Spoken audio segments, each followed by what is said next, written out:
with somebody who shows up in an evaluation doesn't quite feel.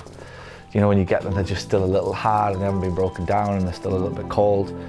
That's how, again, you'll feel it. They haven't been educated, if you like, or allowed to almost talk themselves into a session.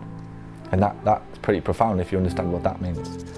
If you let them talk, right, if you, again, go back to relationships, what's the worst date, right? When you go out on a date with somebody, what's the worst scenario?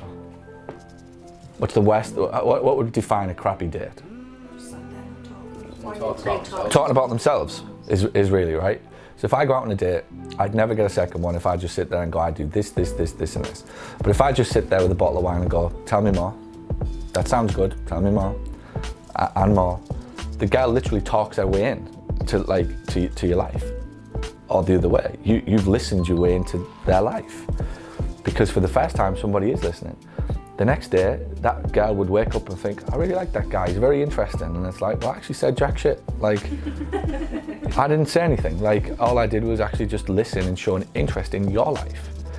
And anything that I did say thereafter, the reason that we would connect was because I listened to what you wanted. I listened to what was important to you. And therefore, any conversation that I had with you was probably about what you wanted to talk about. Because I took the time to listen to what your interests were, what you're looking for, what's important to you. I was able to match up my conversations with those 3 to 5 things. And that entire conversation would feel pretty fluid to you, would feel very comfortable to the gal. But if I'm talking about all my life, I think this is interesting. She's like, well, when do I get a chance to tell you about me? Because really that's what we all want. And it's no different in here. The more time that you can spend speaking to them about them and what they ultimately want, the better chance it gives you to talk to them about what they want. And your conversation is just something that you almost get in the middle of theirs. You don't have to bring it up, you don't have to make it up, you don't have to start going, oh shit, the prices of this, we're open at this point, and if you want weekends, like, they don't care about all of that shit till the end. What we must do for the first 10, 15, 20 minutes is get them to the point of this guy's interesting. This girl's interesting. The date scenario where it's like, I want another date. At that point, then you can start to give them all the logistics and the information, the leaflets. You know, what's the classic when you go into a shop? Do you have any information? They pull out an A5 leaflet that somebody produced 7 years ago with an outdated price on it. They get the pen out. They start scribbling the fucking prices out. Oh, sorry, that phone number doesn't work anymore. And it's like, there you go. There's your information. And it tells you what the cost is. It tells you when the shop's open or what the 2 for 1 on the happy hour is or whatever it will be, except Friday isn't now, you know? That's not information. That's not what they want. That's the logistics that would seal it. My view on it all is if you do that conversation right, it makes that piece of paper irrelevant. If you do that conversation right, it makes the price irrelevant. If you do that conversation right, it makes whether you're open on a Saturday or a Monday irrelevant, because they'll come. If I like that, you know, that date's gone really well. When can we have a next one? Well, I'm only available on a Thursday. I'm there.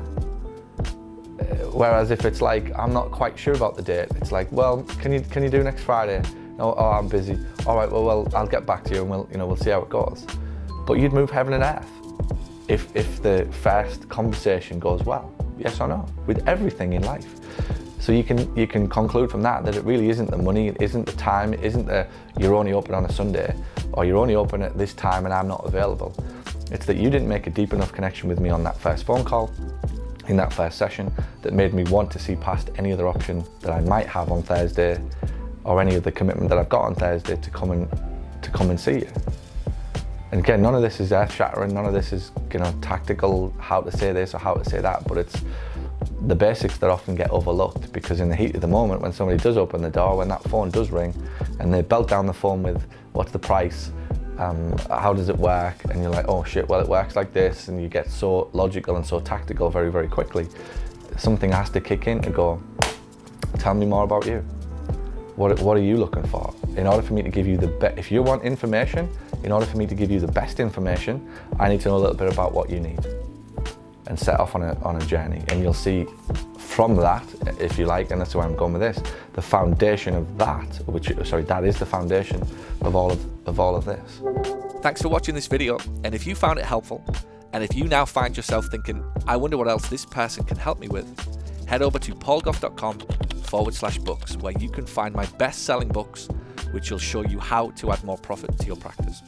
Or send an email to paul@paulgough.com to ask about how we can help you accelerate the growth and profitability of your clinic. And by the way, if you know anybody who would find this helpful, please share this video out. Thanks so much.